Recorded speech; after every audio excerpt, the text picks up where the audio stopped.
Oi, gente amiga, Olimpíadas acontecendo lá em Tóquio, né? Algumas medalhas também temos de Brasil. E eu fico muito preocupado, mas realmente muito preocupado, por isso eu não estou abrindo o programa com o prefixo do programa, que é um pouco mais alegre, porque eu pretendo falar sério, né? Por que eu fico preocupado? Porque é claro que é importante, claro que nos emociona, claro que as medalhas que vamos ganhar já estamos ganhando, né? Mas uma coisa me preocupa, e aí é uma crítica à TV Globo que tem os direitos à transmissão. Porque onde é que eu vou saber quem está abaixo do quinto lugar? Essa é a pergunta. Porque vem lá, vamos para o quadro de medalhas. Então, no quadro de medalhas tem lá primeiro, segundo, terceiro, quarto, quinto, acho que tem o quinto, estou falando de memória, acho que tem o quinto. Agora, Brasil, 18º. E o que vem antes e depois? Não é? Onde é que eu vou saber? Será que eu vou saber no G1? Porque seria lógico, evidentemente, para a gente saber, até em termos de esporte nacional, como é que nós vamos desenvolver o esporte para não ser 18º. Não, claro, aplausos. É importante o Brasil se classificar no pênalti no futebol. É importante o garoto lá que, para mim é garoto, vocês vão de convir, que pulou salto em vara e o que acontece? Ele foi medalha de ouro aqui no Brasil e teve percalços, teve medalha de bronze. O outro que teve queimadura contra o Neném e que ainda assim tirou terceiro lugar, medalha de bronze. Maravilha, bacana, importante também para a TV Globo, que segundo se fala, não sei se é verdade ou se não, né? Mas eu estou comprando desses sites de fofoca e estou dando a margem do eventual erro de que através desse trabalho, que foi Polite 10, que está sendo maravilhoso por parte da TV Globo, realmente ela teria recebido 500 milhões em patrocínio, dos quais, evidentemente, uma boa parte fica com ela. Maravilhoso. Agora, para o esporte nacional, sabe por que eu estou dizendo isso? Porque, gente, eu fui atleta menino, bem menino mesmo, né? E me perdi no tempo e no espaço, porque primeiro morava numa cidade do interior, embora tinha sido atleta de um colégio que é faculdade, que é extraordinário de padres, que é a Academia de Comércio. Eu me lembro, recuando no tempo, que havia a Olimpíada Estudantil, e na Olimpíada Estudantil, na época, eu ganhei uma prova de 100 metros, né? Não me lembro mais que o tempo passa, eu só tenho a medalha da lembrança que coloquei e tal. Era uma medalha bem mais modesta, mas era douradinha, né? Então eu fiz em 10 segundos, 11 segundos e 9 décimos, acho que foi isso. E era menino, devia ter 14, 15 anos, se tanto, né? Então o desfile das delegações aconteceu lá na época de Juiz de Fora, né? Muito bem em Minas Gerais. Mas deu sequência? Não. O Márcio Clinton, meu colega, que pulou de salto em vara, salto de vara, né? Ele pulou 4,10 m para uma criança, não é? Qual foi a continuidade? Nenhuma. O Zé William, coitadinho, que hoje habita a pátria do céu, que era um driblador fantástico, antes mesmo da gente saber do Garrincha, né? E que também se perdeu no tempo, acabou como sargento do Exército e acabou morrendo em Juiz de Fora, já aposentado, né? Reformado, como se diz. Então não há sequência, não há sequência. Então não basta, no meu entendimento, só a grande emissora de TV, que é reconhecidamente, elogiar, maravilha, falar, não sei o quê, medalha de bronze, medalha de prata, a gente se emociona, chega às lágrimas, né? Porque a gente, quanto mais fica velho, mais emotivo fica. Essa é que é a verdade. Agora, cadê os outros? Quem está na frente do Brasil? Essa informação é muito útil para os técnicos dos atletas. Vai saber, né? Vai procurar para saber, porque, olha, primeiro lugar, sei lá, a China, acho que foi a China ou os Estados Unidos, esses, né, que estão aí, que fazem um trabalho, o norte-americano, por exemplo, é excepcional. Norte-americano, você se tem o dom, se fosse eu que tinha esse dono de ter velocidade naquela época, ou qualquer outro, o Márcio, que eu falei dele, que pulou 4,10 m lá no Parque Alfred de Juiz de Fora, ou aquele fundista, que eu não me lembro mais o nome, que é o cara que rodava, fazia não sei quantos quilômetros, não era maratona, mas era quase, né? Esses teriam olheiros que levariam para as grandes universidades e dariam a hospedagem. Isso acontece nos Estados Unidos, dão os cursos, né, na maioria das vezes até curso de atletismo, né, a nível superior, para professor de educação física, e os caras vão competir. E foram assim que nasceram os grandes atletas do esporte, porque senão vai continuar aparecendo em termos de Brasil somente aquelas pessoas, com raras exceções, que são exceções porque o futebol movimenta milhões, e aí muito provavelmente a grande maioria, não, com certeza a grande maioria vem do povão. Mas de resto não. As meninas do Grael, parabéns, fantástico, medalha de ouro, mas bem nascidas, né? O outro rapaz, que por incrível que pareça, do Rio Grande do Norte, que ganhou a medalha de ouro, ele tem a praia no quintal de casa. Quer dizer, uma classe média, né? No mínimo razoável, né? E há outros, sempre vai ter aquele que driblou, como é o caso até da menina que foi medalhista, né? De ouro e medalhista de bronze também, não é? E que veio de origem muito humilde. Mas sempre, nesse caso, o atleta humilde vai depender das coincidências. Quer dizer, não tem o aval do governo, seja federal, estadual ou municipal. O que é pior, não tem o estímulo, gente competente no Ministério da Educação, e eu estou falando de anos, não estou falando só de agora. E agora continua do mesmo jeito, pelo visto que nem isso a gente teve direito. Quer dizer, agora o cidadão que é ministro do Turismo chegou lá fora num congresso de cultura e saiu com essa pérola, dizendo o seguinte, dizendo que o Brasil, que a Amazônia é praticamente a mesma da época que Jesus pisou na Terra.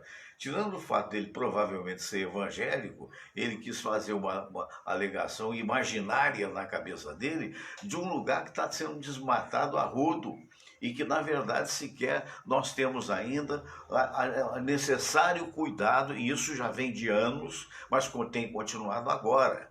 Quer dizer, então essa coisa toda é que pega. Aí vem uma emissora que nem sequer é oficial, que é uma grande emissora, inegavelmente, se vê pela diferença das outras. Infelizmente, eu sou obrigado a dizer isso, né? Então, você tem essa oportunidade, você tem condições de comprar as Olimpíadas, mas não pode me ouvir, não pode divulgar. Olha, o Brasil está bem representado, vai ter menos medalhas do que na outra vez, provavelmente, ou não, né? Mas estamos em 18º lugar. Agora, o 5º lugar, fulano de tal, 6º, 7º, 8, 9, 10, vai contando. Então aí daria uma dimensão do distanciamento real que encontra esse país com relação à maioria dos países desenvolvidos esportivamente falando. Se você só nega a informação, é igual ditadura, vale para quê? Não vale para nada. Só vale para atrasar o país, só vale para poder adiantar interesse de grupelhos que iguais vampiros sugam a economia de um país. E é por isso que é difícil. Perdão, mas vamos depois editar. Então é aquela história, quer dizer, entende? Então as pessoas não sabem, não percebem. Tem pessoas que só querem saber de barriga cheia. A barriga dela está cheia, a outra que se dane, não é? Mas teria que haver um Ministério de Esportes no país, né? Para poder desenvolver todos esses talentos que a gente vê, que poderiam ter, e aí sim brilhar competitivamente. Não estou desfazendo daqueles que ganharam medalha de ouro e que vão ganhar, estou torcendo para que outros ganhem, torci loucamente para que o Thiago, menino do salto de vara, né, conseguisse chegar ao primeiro lugar, mas não conseguiu, ele mesmo teve dificuldade. Depois da Olimpíada do Brasil, né, que ele tirou a nota de ouro, né, a medalha de ouro, ele confessadamente disse que perdeu os patrocínios porque acabaram os holofotes, minha gente. É muito isso, o Brasil é oba-oba. E a gente tem que parar para pensar, nós estamos perdendo modernidade. Você vê um Rio de Janeiro maravilhoso, você vê um Rio de Janeiro com essa parte que foi Deus que fez, né? Da beleza, da beleza topográfica do Rio de Janeiro, né? Com Pão de Açúcar, Corcovado, lindo, maravilhoso e tal. Aí você vai ver os edifícios, você vê edifícios lindos, bonitos e tal, em sua maioria que foram construídos nos bairros tradicionais do Rio, nos anos 50, 60, 70, vê um ou outro residencial, na maioria das vezes, que é algo mais imponente. Aí você, talvez em termos de Rio de Janeiro, você vai na Avenida Chile e você vai ver, sim, lá o edifício que hoje, até hoje ainda é modernoso, digamos assim, do Banco do Brasil. Você vai ver também, tem lá a catedral muito bonita e tal, tal. É onde beira um pouco a modernidade. Fernando, por que você está falando isso? Eu estou falando isso porque eu acabei de ver agora uma reportagem, e convido você a ver no YouTube, sobre a América Central, e mais particularmente sobre o Panamá. Aí você vê que maravilha que aquilo foi transformado, graças à abertura das fronteiras, graças à coparticipação dos Estados Unidos da América e graças também a ser um paraíso fiscal, onde o imposto é cada vez menor e onde então possibilitou um sem número de empresas irem para lá e conseguirem desenvolver aquele país daquela maneira. Então, se você não vai lá, ou se você não vê digamos assim, um filme desse, você não tem ideia. Vai para Panamá, pô. Mas dá uma olhada no diferencial dos edifícios que é construído pelo ser humano. Então o que eu digo é o seguinte, claro que não dá para comparar. Claro que, por exemplo, a melhor coisa que esse governo até hoje fez foi dar força à Pátria Amada Brasil. Acho muito, muito, muito bem feito. Quem tirou, nem isso não é original, saiu do hino brasileiro. Mas é preciso sentir isso. Não basta só você acreditar que a pátria é amada. A pátria só é amada quando ela cuidar dos seus filhos inteiramente como deve ser. Isso não é comunismo, não. Isso é responsabilidade. Isso independe de ser o que pode ser. Não é? Vocês viram, por exemplo, em Cuba teve uma revolução comunista que ela pode ter cuidado muito bem da saúde e com certeza cuidou. Na moradia já não teve condições, mas teve também o bloqueio por parte dos Estados Unidos. É verdade, teve uma série de situação que acabou que lá eles, infelizmente, não têm a vida que a classe média brasileira tem aqui. Agora, vai subir nas favelas e vai ver se lá tem favelas como nós temos aqui, né? Que nós agora chamamos de comunidade. Então, não é o ideal, nem de longe, não é o ideal. Né? Se você vê, eu gosto de falar isso porque é para tentar passar a experiência, o que eu posso fazer na minha vida hoje. Não é? A vida da gente, nós todos estamos de passagem. Agora, quando eu vejo essa bobajada que estão fazendo, agora, essa proposição de um presidente que poderia ser um pouco melhor, que poderia ser um pouco mais amante do seu povo, a meu ver, não é? Ou seja, peraí, tem adversários, mas são adversários, não são inimigos. Então vamos arregimentar todo mundo, vamos tocar o barco para frente. Aí você vê pessoas completamente equivocadas. Equivocadas, essa é que é a verdade. Dá tristeza de ver essa bobagem dessa proposição do voto, que agora vai ter que, você vai fazer uma adaptação para você votar e sair lá o comprovante que você votou. Vai servir para quê?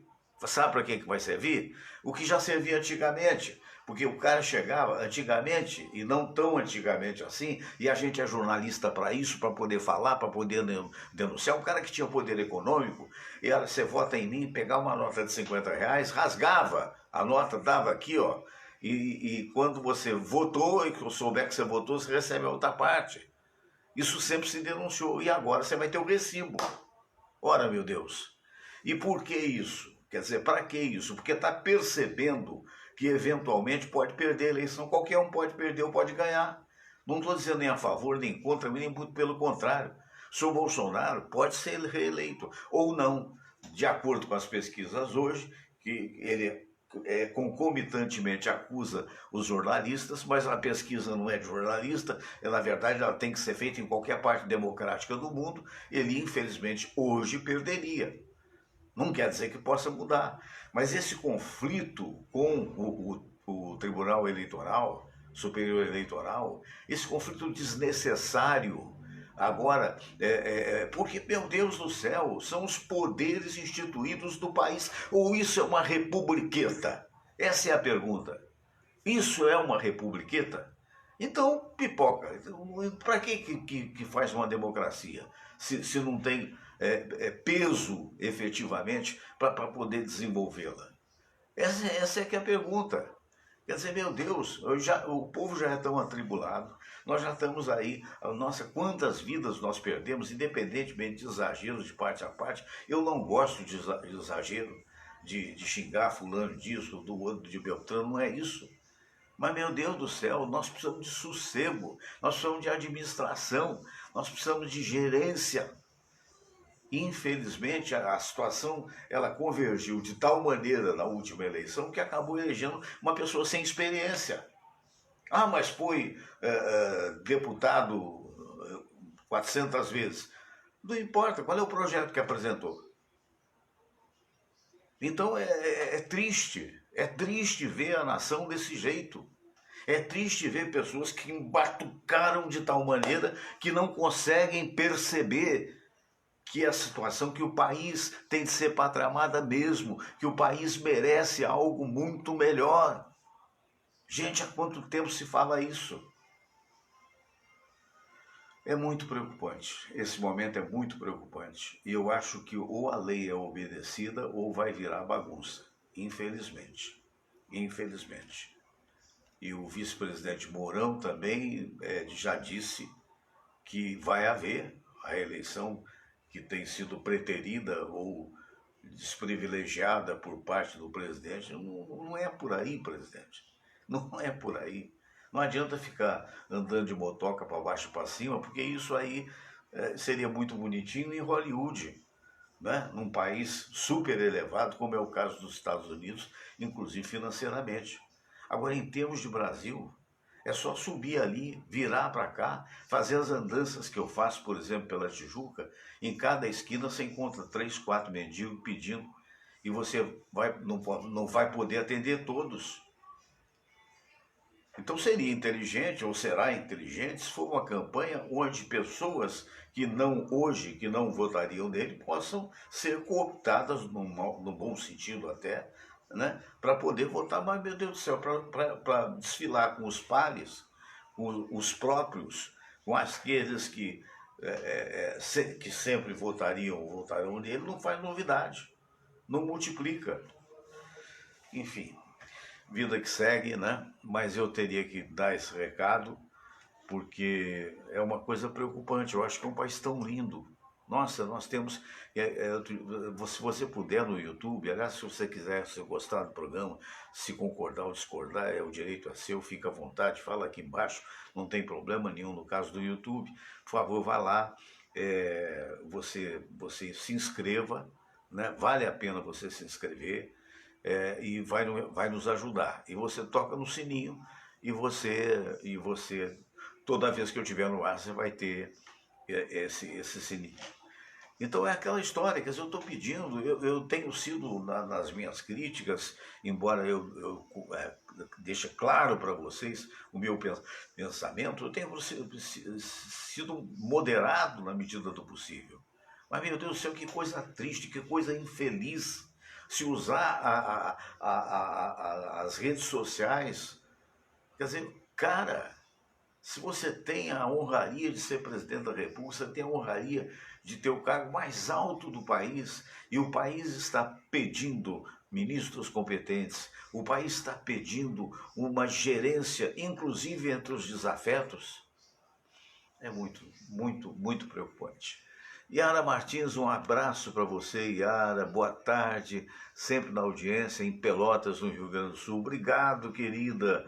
Muito obrigado mesmo. Wanda Fernandes, boa tarde, Fernando Sérgio, boa tarde, querida. Vamos lá.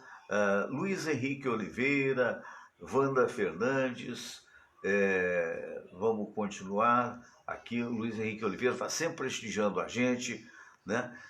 São tantos os amigos, e eu quero explicar, às vezes aparece aqui, aí já é uma coisa do Facebook mesmo, né?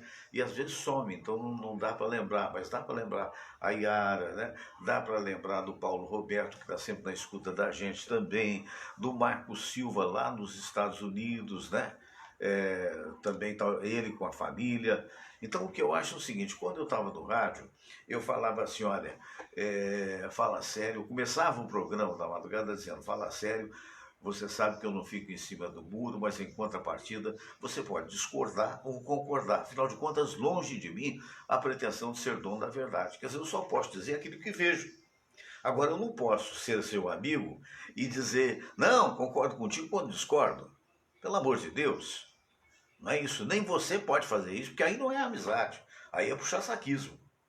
Não é? Então, o que eu sei é isso. O que eu sei é que nós temos... Você vê o que está havendo hoje. Hoje está havendo uma diminuição, ainda bem, considerável por parte das pessoas doentes e, consequentemente, está havendo um aumento do número de leitos em boa parte dos estados brasileiros, de leitos de UTI e tal. Por que está havendo isso?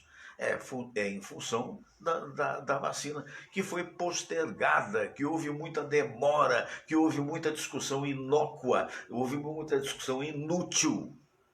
Então é aquela história, vamos ficar discutindo o sexo dos anjos? Quer dizer, meu Deus do céu, a gente precisa quem governe. Só isso. Só isso. Quanto mais discreto o governante, melhor. Os grandes governantes do Brasil e do mundo assim o são. Veja a Rainha Elizabeth da Inglaterra. Olha, tem uma crônica que foi feita pela BBC News, portanto não sei nem como é que chama, a agência da China, que é comunista, não sei. Antigamente, se fosse na Rússia, que era comunista, não é mais, seria Komsomolskaya Pravda, mas não existe isso. Mas, agora a BBC é representante da direita. A BBC de Londres, quer dizer, por quê? Porque é uma monarquia. Você tem lá uma rainha, né, que é a Rainha Elizabeth, há quantos anos? Há 50 anos, sei lá quantos, não é? E que representa a estabilidade do Estado. Aliás, é um tipo de governo que eu, como parlamentarista, adoraria que acontecer. Por quê? Porque você elegeria um presidente, é exemplo de Portugal, você elegeria um presidente que seria a pessoa que se relacionaria com os países, com isso e aquilo, que seria um moderador, seria uma pessoa de reconhecida capacidade moral e intelectual e até de idade, não é? E que quando o primeiro-ministro fizesse uma besteira, olha, a democracia estaria preservada, seja a rainha ou seja o primeiro-ministro. Com esse presidencialismo maluco, de vez em quando acontecem umas figuras que lembram mais o Jânio Quadros. Essa é que é a verdade. Se você não viveu isso, procura na história. Muito bem, então vamos ver, eu trouxe aqui para você, daqui a pouco vou ter também aqui o Dr. Cícero Munhoz falando de saúde com a gente, um amigo querido que a gente tem um carinho todo especial. Mas agora eu vou trazer para você um documentário que foi feito pela BBC World Service, o Serviço Mundial da BBC, a respeito do Brasil, da oportunidade que o Brasil perdeu. Eu estou tendo gente ligando, sabe, essas coisas horrorosas que a gente não sabe nem como controlar no Brasil. É um outro telefone, esse telefone ninguém tem o número, porque esse é um telefone que na verdade é superdimensionado a nível de imagem, né? Mas as pessoas acham assim mesmo e tentam vender seguro, vender tudo. É uma esculhambação. Mas vamos lá. Então, eu vou mostrar para vocês. É melhor você ver. Veja esse documentário, é curtinho, 10 minutos. Daqui a pouco eu volto com o Dr. Cícero Munhoz. Vamos nós. Portugal, país sede. Com a Olimpíada de Tóquio, por exemplo, quem assiste TV, ouve rádio ou acessa as redes sociais foi inundado com notícias sobre o Japão, e não só focadas nos Jogos. Mas ao contrário do que a gente poderia imaginar, isso nem sempre é bom para o país. Eu sou Natália Passarinho, repórter da BBC News Brasil aqui em Londres, e neste vídeo eu vou falar sobre como a Copa do Mundo de 2014 e a Olimpíada do Rio de Janeiro iniciaram uma implosão na imagem do Brasil no mundo. E eu vou mostrar como a partir de 2019, após o início do governo Bolsonaro, a percepção internacional sobre o nosso país se deteriorou ainda mais. A marca Brasil está em queda livre segundo dados da pesquisa Anhalt Nation Brands, feito pelo maior instituto de pesquisa de opinião do mundo, a Ipsos Mori. Esse estudo mede a percepção das pessoas sobre os países em áreas como governança, cultura, exportação e população. Vamos começar com o efeito da Copa do Mundo e a Olimpíada. Não sei se você se lembra, mas em 2006 e 2009, quando o Brasil ganhou as candidaturas para sediar a Copa e a Olimpíada, havia um clima de entusiasmo em boa parte do país com isso. Imagens do ex-presidente Lula e do ex-jogador de futebol Pelé pulando de alegria, até chorando com essa vitória, circularam na imprensa. Seria aparentemente uma grande oportunidade de divulgar o Brasil, atrair investimentos e turismo internacional. De um lado, tem gente que não viaja por causa dos preços das passagens. Do outro, tem gente que tem milhas, mas não usa. E aqui tem gente que resolve isso em 123. 123 Milhas. Uma plataforma inovadora para você comprar passagens com até 50% de desconto, usando milhas que seriam perdidas por outras pessoas. E nem precisa ter milhas para aproveitar. É que a gente acredita que com inteligência e tecnologia, todo mundo pode viajar. Acesse agora. Clicou, economizou, viajou. Voltando então, isso faz parte, né? Vamos voltar agora a esse documentário. Com esses dois mega eventos esportivos, o país seria notícia no mundo todo. E foi. Mas, contrariando o senso comum, essa ampla divulgação provocou o efeito inverso do esperado. Marcou o início da queda da imagem do Brasil no exterior.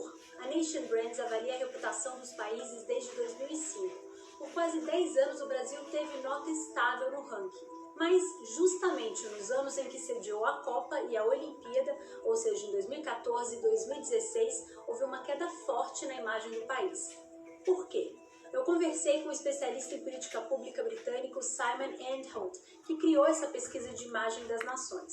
Ele explicou que quando um país cedia jogos de envergadura internacional, o noticiário do mundo inteiro passa a fazer reportagens sobre a nação sede. Nesse bojo entra de tudo, não só esporte. Ou seja, história, política, segurança, economia. Com a Copa do Mundo de 2014 e a Olimpíada do Rio, o mundo voltou a sua atenção ao Brasil. Essa ampla divulgação durante os dois campeonatos teria ajudado a derrubar o que Anholt chama de uma imagem mistificada e irreal que as pessoas tinham do Brasil, de aberto, tolerante, alegre e voltado exclusivamente à música e ao futebol. People had around the world, particularly outside the Americas, had a lot of silly romantic fantasies about the kind of country that Brazil is.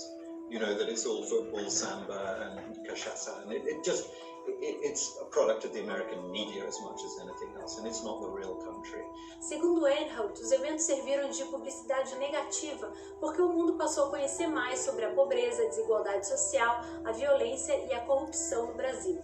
Só para lembrar, em 2014, ano da Copa do Mundo, o Brasil vivia o início de uma prolongada crise econômica no segundo mandato do governo Dilma Rousseff. 2 anos depois, em 2016, ano da Olimpíada no Rio, a Operação Lava Jato avançava, implicando políticos de peso no esquema de corrupção da Petrobras.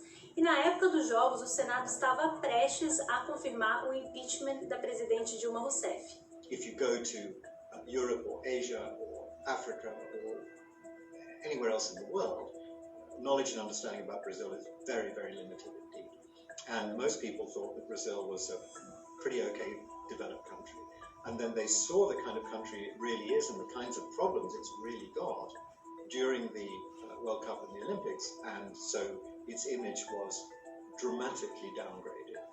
Anholt diz que o fato de a Copa do Mundo de 2014 e a Olimpíada do Rio terem sido eventos bem-sucedidos, sem intercorrências graves, não mudou em nada o impacto negativo que os holofotes provocaram. O Brasil gastou mais de 26 bilhões para fazer a Copa do Mundo e mais de 41 bilhões para a Olimpíada do Rio. Mas no ano da Copa, em vez de prestígio, houve uma queda forte na percepção das pessoas sobre o país em todos os aspectos, inclusive cultura, que é a área de melhor pontuação. Em 2015 houve uma leve recuperação, mas a Olimpíada de 2016 provocou uma deterioração ainda maior na imagem do Brasil, principalmente no quesito governança, que avalia a competência de um governo e a percepção internacional sobre seu comprometimento com questões globais, como paz, segurança, desigualdade e proteção ambiental. People expect these events to be successful. There's no surprise if it's a success.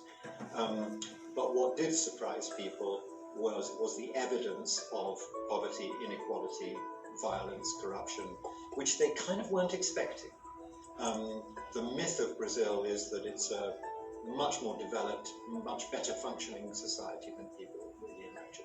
E como está a imagem do Brasil agora? A notícia não é boa. Desde a última queda forte na sua imagem internacional em 2016, o Brasil iniciou uma recuperação. Mas de 2019 em diante, com o início do governo Jair Bolsonaro, a marca ou imagem externa do Brasil parece ter entrado em queda livre, conforme os dados da Nation Brands. O Brasil hoje está em 30º no ranking, que mede a percepção no exterior de 50 países, entre eles Estados Unidos, Canadá e Argentina. A Alemanha é o país mais bem avaliado, seguido pelo Reino Unido. Para fazer a lista, são ouvidas mais de 20 mil pessoas de todas as faixas etárias, poder econômico e nacionalidades. Elas respondem a 50 perguntas sobre diferentes aspectos de um país, de qualidade do governo, a belezas naturais e turismo. O recorte representa 70% da população mundial e 80% da economia global. Segundo Simon Anholt, que também é professor de política na Universidade de East Anglia, no Reino Unido,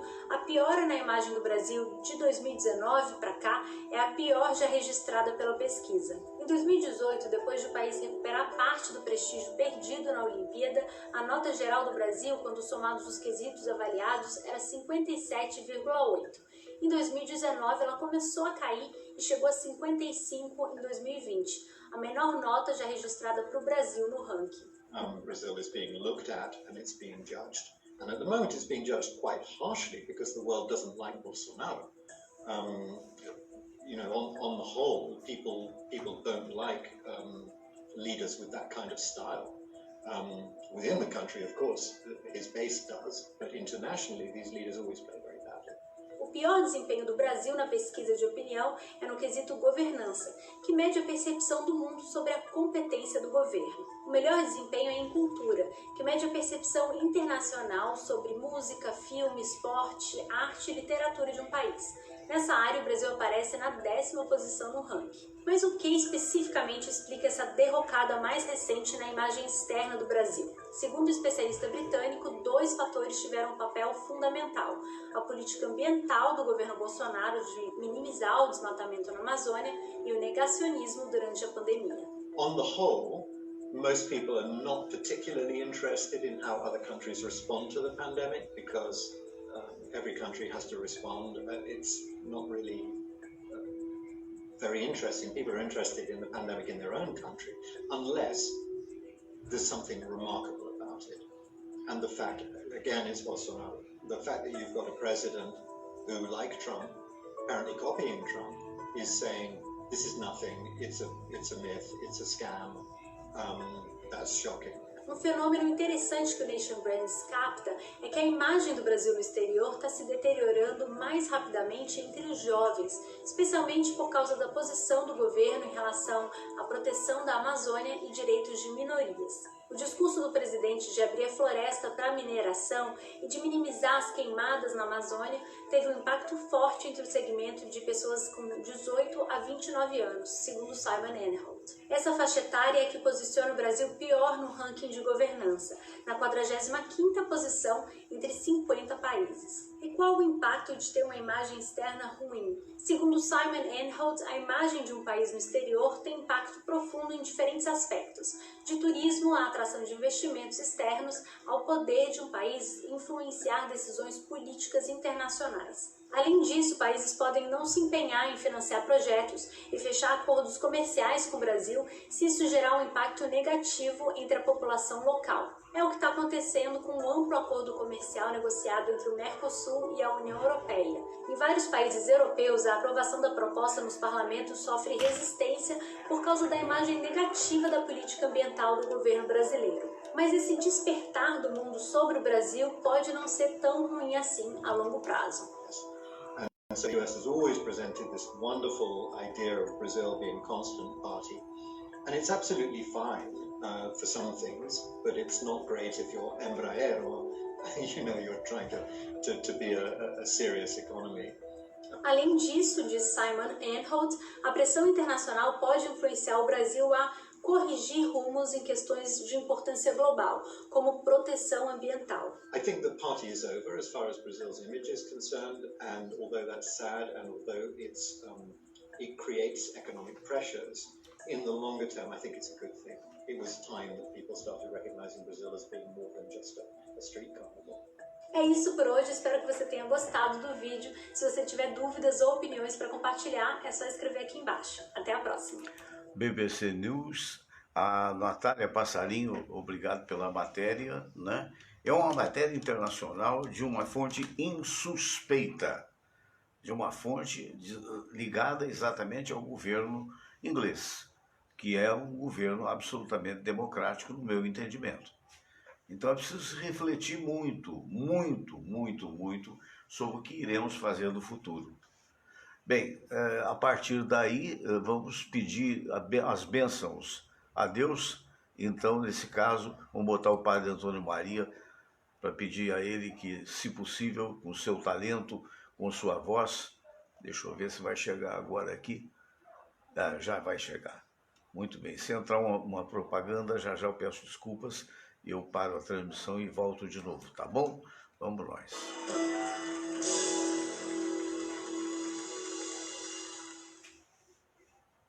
Oh, gente do céu, tá vendo o que eu disse? Tá vendo o que eu disse? Vai voltar aqui. Pronto, resolvi. Sai a propaganda e vai entrar o padre já.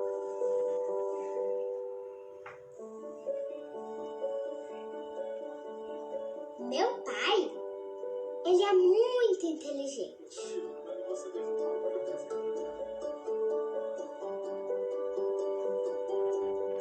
Gente, desculpa, é o que eu falei, não vou deixar essa propaganda aí. Não é isso, doutor, não é isso. Tá, essas coisas acontecem, né? Agora vai. Obrigado, Deus. Vamos lá, que Deus abençoe esse país.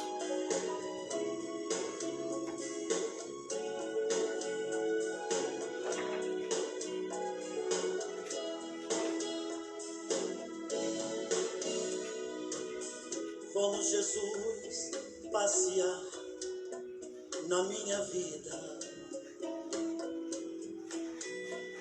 Quero voltar aos lugares em que fiquei só.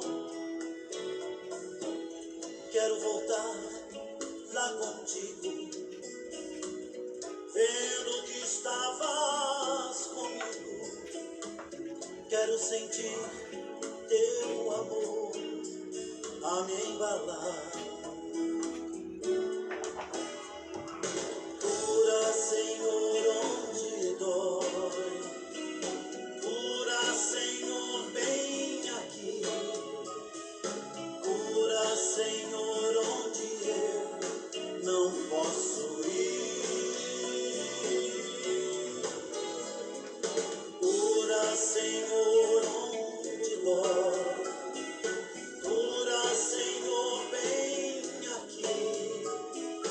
Cura, Senhor, onde eu não posso ir.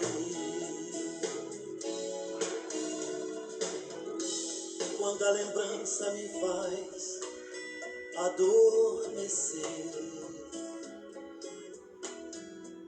sabes que a espada da dor entra em meu ser. Tu me carregas nos braços, leva-me com teu abraço. Sinto minha alma chorar junto de ti.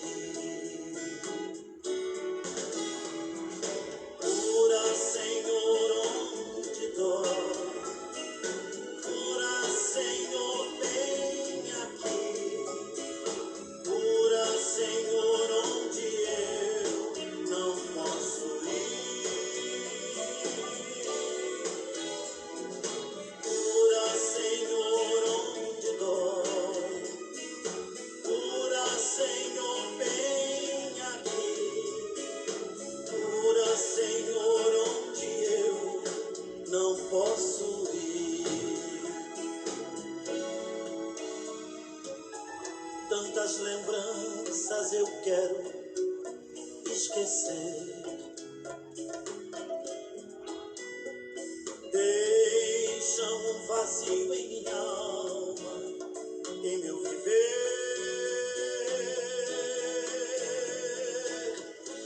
Toma, Senhor, meu espaço, te entrego todo cansaço. Quero acordar com tua paz a me aquecer. Cura, Senhor, onde dói. Cura, Senhor, vem aqui. Cura, Senhor, onde eu não posso ir. Cura, Senhor, onde dói. Cura, Senhor, vem aqui. Cura, Senhor, onde eu não posso ir. Beleza, beleza, do nosso querido padre Antônio Maria, né? E essa música é de uma perspicácia, né? de uma capacidade de entendimento do divino, que é um negócio impressionante, né? Cura, Senhor, onde dói, cura, Senhor, bem aqui, cura, Senhor, onde eu não posso ir, né? Mostrando a capacidade operante de todos nós, quer dizer, na verdade, a gente tem que saber se curar, né? Evidentemente, procurar os médicos responsáveis, ter avaliação de cada médico, né? Porque, afinal de contas, o dono da nossa saúde somos nós mesmos, né? Então, você tem que ter essa capacidade de saber quem é o melhor médico, essa coisa toda e tal. O Luiz Henrique Oliveira deixou um comentário aqui, dizendo: fizeram de tudo, gastaram milhões para fazer a Copa do Mundo de 2014 aqui no Brasil, para no fim o Brasil protagonizar o maior vexame histórico, pior até que a Copa de 1950, ao ser impiedosamente goleado pela Alemanha por 7-1. E os alemães só não fizeram nada, não fizeram mais 7, porque travaram o pé. Essa sequela de 2014 jamais será esquecida. Sequela, você falou bem, sequela, não foi legado. Eu comecei a desconfiar que o legado não haveria.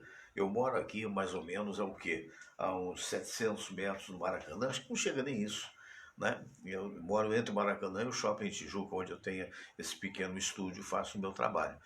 Então, o que acontece? Quando eu vi que o asfaltaram em torno do Maracanã e acabou aqui na esquina da rua, já tinha asfalto velho, mas o novo não entrou.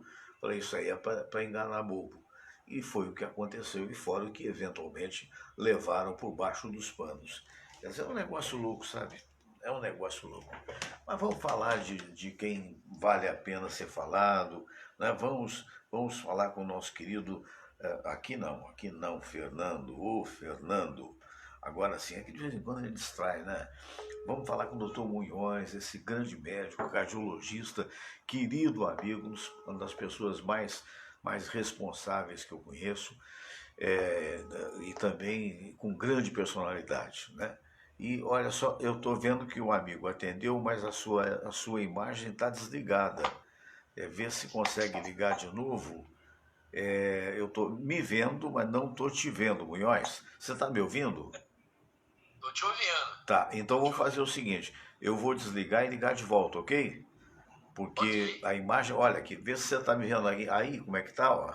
Tá vendo? Vendo bem. Olha só, você está me vendo, mas não está vendo a sua imagem, tá vendo? Então eu vou desligar e ligar de novo, coisas da internet. Vamos tentar de novo, né? Falar com o nosso querido Dr. Munhoz. Agora sim, maravilha, Dr. Cícero Munhoz, tenente-coronel da Aeronáutica, médico do Hospital da Aeronáutica de muitos anos, né? E nosso amigo querido, eu devo essa amizade, sabe a quem? É o Garcia Duarte, porque não é mesmo? Quando eu tive um infarto do miocárdio, 9 anos atrás, quer dizer, estão fazendo 9 anos essa semana. 9 anos, se eu estou vivo aqui, o homem na frente, que orientou foi a equipe, né, que passou a entender e muito gentilmente, uma vez, quando um médico amigo nosso pediu que eu fizesse um reexame, ele só demonstrando amizade, não tendo a menor obrigação de fazê-lo, e por isso eu sou muito agradecido, lá compareceu na época no hospital da Unimed, né, onde eu fui fazer um cateterismo, e como você vacinou antes, não, está tudo bem. O que o médico desconfiava, na verdade, não existia, estava tudo legal. Então essas coisas a gente não pode esquecer, né, doutor Munhoz? É isso mesmo, o Fernando, eu lembro perfeitamente. Eu estava até em Ponta Negra no dia que o Garcia me ligou e me falou, olha só, me explicou o teu problema, falou, olha, ele está lá, e o pessoal está preocupado. Eu falei, não tem problema nenhum não, vamos ver o local mais próximo que tem, né? Aí o primeiro, foi até próximo aí da sua casa. Foi. Onde hoje é o Pan-Americano, havia a Clínica de Saúde Santa Terezinha, né? Eu estava no Santa Terezinha, mas fui operado no Pan-Americano. E hoje só tem o Pan-Americano, mas gozado que no receituário vem Clínica de Saúde Santa Terezinha, mas é o hotel não. Quisera que fosse um hotel. Hospital Pan-Americano. Isso. Hoje me parece que eles fazem parte hoje da rede AMIL. Ah, é? A AMIL adquiriu o hospital. Adquiriu, aí, né? Aí fica essa parte aí de mudança de nome, uma coisa assim na mudança de CNPJ. CNPJ, sociedades, né? Sociedades. É muito comum haver essas mudanças assim nesse meio hospitalar, doutor Munhoz? Fernando, o que a gente tem visto ultimamente, e eu digo isso com um pouco de apreensão e até tristeza, que as grandes redes, hoje, elas praticamente engoliram os menores. Os menores, né? Que pena, hein? E é muito saudável você ter pequenos hospitais claro. que podem promover grandes atendimentos. Você vê um exemplo de um hospital isolado, é o Amparo. É um hospital isolado. Outros aí. Então, hoje tem aqui no Rio, nós temos a rede AMIL, a rede Assim, né? Sim. A rede DOR e a rede Casa. Então, essas quatro aí, praticamente, eles têm hoje um mercado enorme na mão deles. Então, quanto menor a concorrência, mais complicado é o resultado final, né? Agora, então, eu não vejo bons olhos. Agora, doutor Munhoz, doutor Cícero Munhoz, essas grandes redes, mesmo as clínicas pequenas, né, particulares, elas foram, nesse episódio de 2 anos quase de pandemia, né, elas foram estou faltando a palavra, né, tiveram tanto trabalho quanto os hospitais públicos, ou na realidade foram melhor sucedidas, digamos assim, ou não? Olha, Fernando, o que aconteceu foi o seguinte, essas grandes redes que eu estou te falando, elas tiveram, na minha opinião, até uma vantagem, porque como muitos pacientes ficaram com medo de sair de casa com essa história que no Brasil foi muito exacerbada, né? Fique em casa. Claro, você tem que ter os cuidados de ficar em casa. Não vai se expondo gratuitamente. Mas também houve uma politicagem da pandemia. Esse foi o grande problema no Brasil. Eles começaram a botar muita política em cima de uma coisa que era de saúde. Então isso deixou as pessoas meio apavoradas. E os planos de saúde, que também são detentores de uma grande rede de hospitais, o que aconteceu com eles? Eles passaram a receber o plano de saúde, que a gente paga mensalmente, nós pagamos o nosso plano de saúde, Isso. E muitas pessoas utilizando esse plano de saúde. Sim. Então, na verdade, isso é uma matemática da coisa, as grandes redes se beneficiaram, porque eles passaram a ter menos despesa, porque menos pessoas iam lá, estava todo mundo pensando na pandemia, né? A gente tive até um colega que me falou, até isso tom de brincadeira, mas é sério, as pessoas pararam de infartar, pararam de ter complicações da hipertensão, pararam de ter complicações da diabetes, pararam de ter AVC? Não, elas continuaram tendo os problemas delas. Só que muitas delas reclusas e algumas delas até foram a óbitos em casa. Né? Teve um número enorme de pessoas que precisaram de ser levadas ao IML porque morreram em casa. Morreram em Quando casa. morre, claro, o atestado de óbito tem que ser dado aonde? No IML. No Então, IML. eu acho que para as grandes redes, a pandemia não atrapalhou nada, não. Agora, para os hospitais individuais, hospitais menores, aí foi complicado mesmo. Porque um grande número de cirurgias foi suspenso, por causas óbvias, né? A estrutura do hospital passou a funcionar em menor grau, e aí os funcionários são os mesmos. Eu tenho uma estrutura de 500 funcionários, essa estrutura continua sendo 500 funcionários. Eu tenho que pagar funcionários, eu tenho que pagar minhas despesas fixas. Só que a entrada de valores, ou seja, o meu movimento cirúrgico, o meu movimento de consultas, caiu absurdamente. Pois é, isso que eu queria perguntar, porque veja você que mesmo nas empresas agora mudaram completamente o comportamento, né? Eu conheço amigos meus empresários que tinham sede, né, e recolheram para suas casas. Quer dizer, não só houve a demissão de pessoas, como recolheram para suas casas, ou não, ou fizeram com que essas pessoas, pequenas empresas com 20, 30 funcionários, cada qual funcionário dela trabalhasse na sua própria casa. E descobriram que estão economizando com isso, porque deixaram de alugar ou de pagar o IPTU de sedes grandes e tal. E a pergunta que tem a ver, e que eu há muito tempo estou para fazer isso para médico, mas acaba que o tempo passa e a gente acaba esquecendo. Isso tocou num assunto que realmente é muito interessante. Como é que ficaram os consultórios? Porque hoje tem a coisa da consulta online, que deve acontecer bem a partir do 5G. O 4G eu não tenho certeza, mas o 5G eu acho que vai acontecer. Mas os consultórios tiveram grande prejuízo? Sem dúvida nenhuma, Fernando. A diminuição do número de consultas foi absurdo, principalmente nos 6 primeiros meses da pandemia. Caiu 80%, 90%.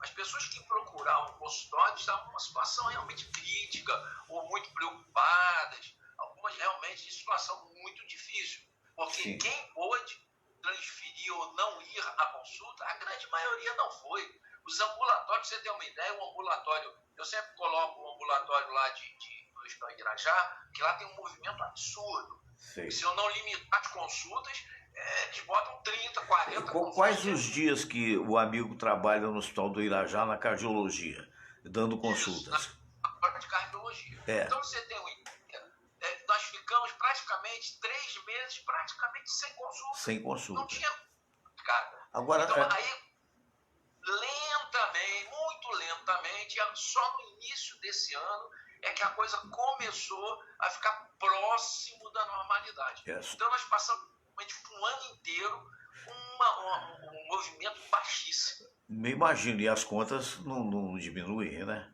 É aquela velha história. Isso é para todo empresário, de um modo geral, é complicado, né? E nós estamos vivendo um momento de muita carestia, né?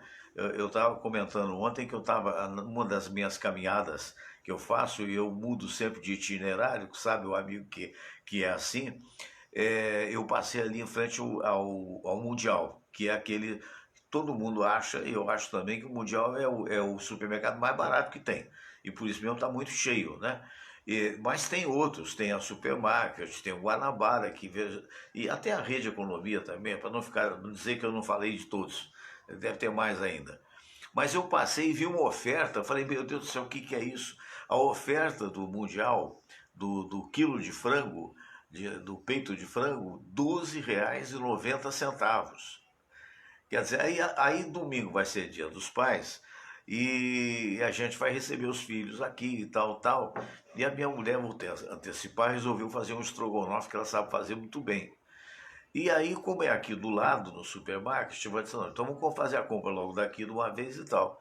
Aí ontem eu achei oferta por R$ 15,90. Quer dizer, meu Deus do céu, né? Isso está baseado no aumento do petróleo, né? Aumenta a gasolina, o país rodoviário, é um negócio E também um pouco da crise, né? Inegavelmente, né? Fernando, o frango já foi a proteína baratíssima, né? É, talvez Não ainda vai, seja mais barata, não sei. Talvez ainda seja. Porque teve um amigo que dizia, é, você não tem que comer soja, mas vai ver o quilo da soja. exato. O que a gente vê hoje, quer dizer, o que a gente está enfrentando hoje, é uma situação difícil. Você já bateu em cima da primeira, que é o petróleo. O petróleo move o mundo ainda, né? Ainda. Então, a gente depende muito. Você vê o preço do gás, onde está indo, É, quase 100 reais, o é, botijão de 13 quilos. é Isso para uma verdade. família que tem, vamos dizer, uma renda relativamente Pequena? média, Meu Deus. né, É, Fernando? é. E isso é outra coisa que tem que ser discutida nesse país. Eu Muita acho que coisa. sim. Você sabe que há algum tempo eu tinha no meu programa o Alexandre Cardoso, que foi deputado federal, essa coisa toda e tal.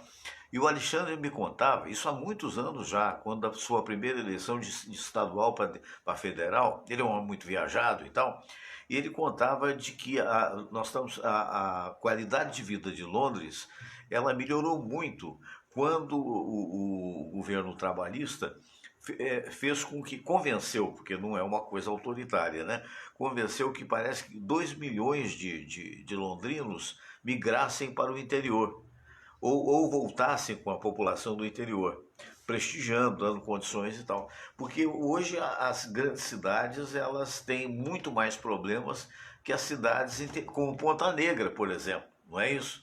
Onde o problema é menor, né? Então isso pode, em termos futuros, quem sabe, ser uma meta ou uma solução, né? Essa história da migração para as grandes cidades, pensaram que iam resolver alguns problemas, que criou-se muito mais Criou-se problemas. outros, é verdade. Né, o problema da moradia, né? Então você vê que hoje metade da população do Rio de Janeiro é de É, comunidades. é, Então é um problema que se agigantou. Então eu acho que a tendência seria isso, incentivar as é, pessoas se interiorizar mais. verdade. Grandes cidades no interior. Porque você precisa menos distância de transporte, né? Você no Isso, interior ainda tem casas com quintal onde você pode plantar hortaliças, criar galinha, né? Então exato.